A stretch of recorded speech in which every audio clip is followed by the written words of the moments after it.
Summer शेष है नहीं पाप का भागी केवल ब्याज, जो तटस्थ है समय लिखेगा उसका भी अपराध।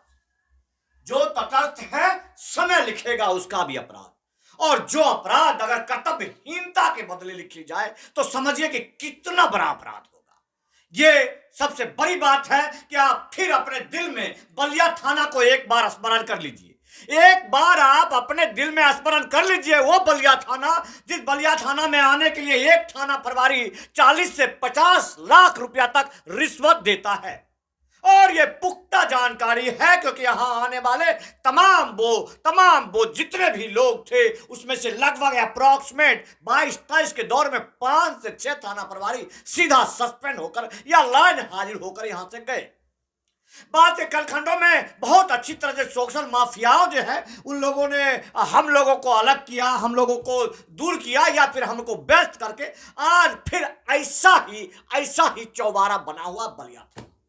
ये जो देख रहे हैं आप, ये संकलन शायद पूर्ण रूपेण आपको याद होगा। इस तस्वीर में जो अपनी व्यथा को बयान करने वाला यह अशोक यादव है और ये वर्तमान में जेल में है। और जेल में किस कान में ये सोचकर आश्चर्य होगा। ये जो खबर संकलन है इनकी बैठा है ये हमारे पैतृक आवाज पर किए थे आकर के, और ये था दिनांक था 17 जनवरी 2025, यानी कि 16 जनवरी 2025 को इनके साथ घटना हुआ था। माल गोदाम के पास एनएच के जस्ट बगल में इनके साथ कुकृत्य हुआ था, मारपीट हुआ था, इनके साथ लूट खसोट हुआ था और तमाम चीजों का बैठा ये यहां से वर्णन कर गए थे।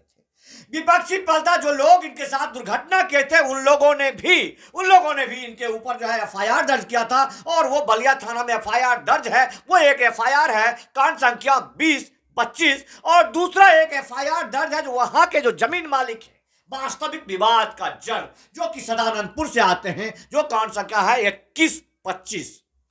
अब जरा समझ लीजिए इन बातों को कि ये एक आज का नहीं बरसों का जमीनी मामला है। जिन जमीनी मामलाओं में भू माफियाओं का दखल अंदाजी से ये मामला हत्या और जालसाजी तक पहुंच चुका है। जिस जालसाजी का मुख्य प्रमाण ये है कि कांड संख्या 20 और 21 जो कि 16 तारीख की घटना दर्शाते हुए दर्ज किया गया है वो उस पर पर्दा पड़ गया। और SC/ST कांड संख्या 49-25 यानी कि 49-25 में, जिसमें कि एक महिला के द्वारा कांड करवा करके कांड अब कौन करवाता है ये समझ लीजिए। इसमें साफ तौर पर कांड करवाता है जो SC/ST आयोग है वो, और यहां का जज और यहाँ का एसपी, यहाँ का डीएसपी, यहाँ का थाना प्रभारी, ये तमाम लोग मिलकर के ये कांड करवाते हैं। क्योंकि इनमें मिलने वाला सरकारी मुआवजा और डायरेक्ट मिलने वाला भूमाफियाओं से जो आंकड़ा होता है वो बहुत ज्यादा होता है। सब मिला जुला करके ये कहना आपको बहुत जरूरी होगा कि हम किसी पर आरोप नहीं लगाएंगे। ये तस्वीर देख लीजिए। उससे पहले इस तस्वीर में जो गोल सर्कल में है वो एमएलसी के पीछे चलने वाला दीपक सिंह है, जो कभी जमींदार का बेटा हुआ करता था और आज बहुत बड़ा भूमाफिया है। उसके बगल में पंकज सिंह है। ये तमाम लोग क्या कर रहे हैं उस जगह पर यह जानने का आपको प्रयास करना अच्छी तरह से। आज ये लोग कारबों में खेल रहे हैं, जिसका मुख्य कारण है कि बलिया में होने वाले तमाम भूमाफियागिरी का कारोबार जिसमें प्रशासन की संलिप्तता होती है। और ऐसा ही एक व्यक्ति है मुकेश यादव भी है, जो पूर्ण रूपेण आप कहीं से नहीं कह सकते हैं कि वो गरीब है और अपना जीविका चलाने के लिए आते हैं। और ये दीपक सिंह के जो ये बीपीएल कैटेगरी के जो भूमिहार जमींदार हैं, बीपीएल कैटेगरी के भूमिहार जमींदार हैं जो आज भूमाफियागिरी और अवैध कारोबार में संलिप्त हो गए हैं, उनके द्वारा, उनके ही परिवार के द्वारा, उनके ही चचेरे भाई के द्वारा वो अशोक यादव जी जमीन लेते हैं, वहां पर रजिस्ट्री करवाते हैं जमीन और वहां दुकान चलाते हैं। अब दुकानदारी से चलाते हैं। अब उसमें जो लोग अपना उनके गोतिया हैं वो दावी करते हैं कि नहीं वो जमीन मेरा है, और इनके बीच में वो गरीब आदमी पिसता जा रहा है। इस पिसने के संदर्भ में आप यहां तक समझ सकते हैं जो 49 कांड संख्या 49-25 है, उसमें बेगूसराय जिला के जाने माने विशिष्ट व्यक्तियों में से एक जमींदार साहब का नाम है। जो कि मान्य जिनका नाम आर.एन. सिंह है और जो कि रामानंद प्रसाद सिंह है, जो कि इस जिले के कदावर जमींदारों में आते हैं, जिनकी योग्यता और शिक्षा शायद आप अगर उनसे बात करेंगे तो आपको समझ में आ जाएगा। मैं उनसे बात करके देखा हूं कि इस 80 साल का ऊपर जो 8 दशक जी चुके हो आदमी, जो अपने उस वृद्धावस्था में पहुंच करके भी इतनी योग्यता रखता हो, वो आदमी के बारे में आप सुनेंगे तो आश्चर्य होगा। इसमें कांड में वो भी आरोपी हैं और आरोप ऐसा गठन किया गया है और सीआरपीसी था यानी 1860, जिसका गठन 1830 के आसपास ही शुरू हो गया था। तब के सिद्धांतों के अनुसार ये चलने वाला कांड के जालसाज लोगों ने जो एक षड्यंत्र रचता था, उसी आधार पर इस कांड में, इस एफआईआर में ऐसा ही कहानी रचा गया है। उस कहानी में साफ तौर पर यह बताया गया है कि जो महिला है, जिसे पीड़ित बताया गया है, जिसे शोषित बताया गया है, जिसने ये कहा कि मुझे जाति सूचक शब्द के साथ गाली दिया, वो कहती है कि मैं फलाने बाबू के खेत में काम करने गया था। अच्छी तरह से बता दूं आपको, यह जो जगह है वो जगह पूर्ण रूपेण कमर्शियल है और बलिया नगर परिषद क्षेत्र में आता है और मार्ग गोदाम के ठीक सामने है। जो व्यक्ति, जो कि पीड़ित महिला जिसने अपना नाम दिया है, उस महिला ने जो अपना जगह दिया है उसमें लिखा गया है पुरानी दुर्गा स्थान के समीप, और अपने पति का नाम जो उसने डाला है उसके नाम से पुरानी दुर्गा समीप के सामने 4 से 5 आदमी हैं, और जो 4-5 आदमी हैं वो सब के सब ऐसे व्यक्ति हैं जो कभी किसी खेतों में काम करने नहीं जाते हैं। अर्थात आप ये समझ लीजिए, जो नगर परिषद क्षेत्र का जो जगह है, उन जगहों को गांव के रूप में कभी चिन्हित किया ही नहीं जाता है। ग्राम छोटी बलिया लिखा गया है तो छोटी बलिया कहीं से अब ग्राम नहीं है। छोटी बलिया अगर गांव में, ग्राम पंचायत में भी आप जाते हैं तो वह लिखा जाता है वार्ड नंबर फलाना, जो एकदम लैंडमार्क होता है। वास्तविक में उसको एक डिफाइन किया गया है पंचायती राज या नगर निगम के माध्यम से।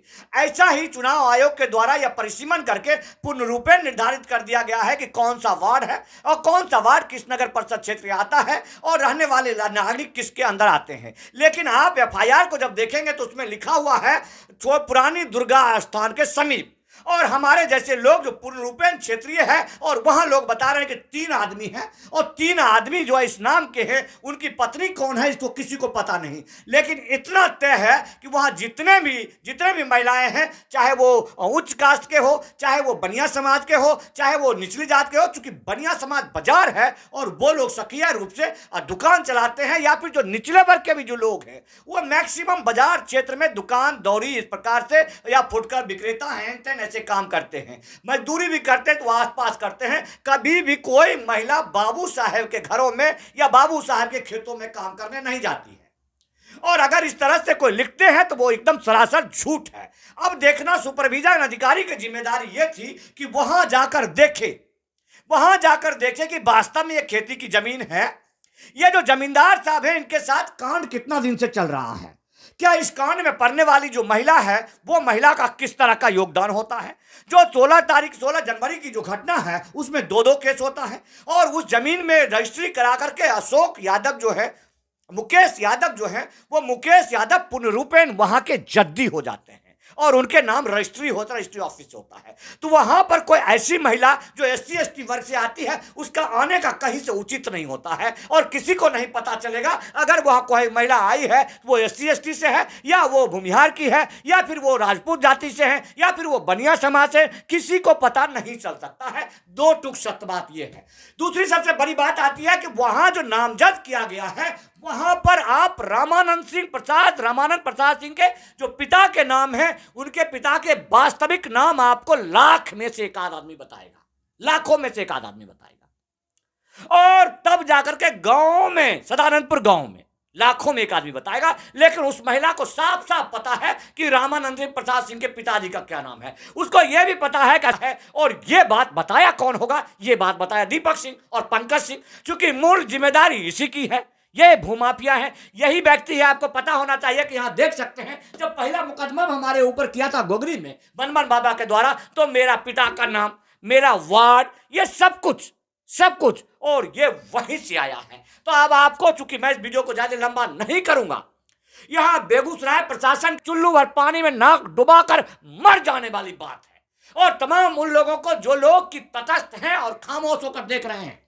मैं इसी एसटी का आयोग का, इसी एसटी के खामियाजा का, चूंकि एक ऐसा निवारण अधिनियम है जिसके माध्यम से शोषित वंचित की सेवा हो सके, जिसके माध्यम से लोग किसी को जाति सूचक शब्द का उपयोग ना सके, हमने लड़ना शुरू किया। और लेकिन इसके दुरुपयोग की वजह से हमने जेल जाना मनोसाफ किया, और अच्छा मौका मिला मुझे, जिसके माध्यम से प्रवक्ता का रावण ने मुझे अवसर दिया, और फिर इसका मैं सुराग ढूंढ रहा हूं। और मेरे घर के पास हमारे नाकों के सामने ऐसी घटना हो रही है और हम खामोश हो जाएं तो कल आप क्या कहेंगे? जो चीज है घटना के बारे में नीचे लिखें, अच्छी तरह से लिखें कि बेगूसराय जिला का कुख्यात अपराधी दहशतगर्द पंकज सिंह, अंजू सिंह का बेटा ये दीपक सिंह, जो कि उसको बुलाने की साजिश कर रहा है, तमाम लोगों को जो है ऐसे लोगों के साथ घूम रहा है, इस तरह SC/ST मुकदमा करवाता है और फिर अपने जेब में पैसे के दम पर बेगूसराय प्रशासन को लेकर किसी को जेल भेज देता। अगर आपको जेल भेजना, कांड संख्या 20 और 21-25 को ट्रू करते और भेज देते, इतना आरोप लगाना मुनासिब नहीं था। सिर्फ इतना लगता कि आप तो पैसे पर बिकते ही हैं, लेकिन SC/ST का दुरुपयोग करके आपने जो कुकृत्य किया है उसके बदले में शायद आपको भुगतना पड़ेगा और हाईकोर्ट में भी पैर घिसना पड़ेगा। जय हिंद, वंदे मातरम।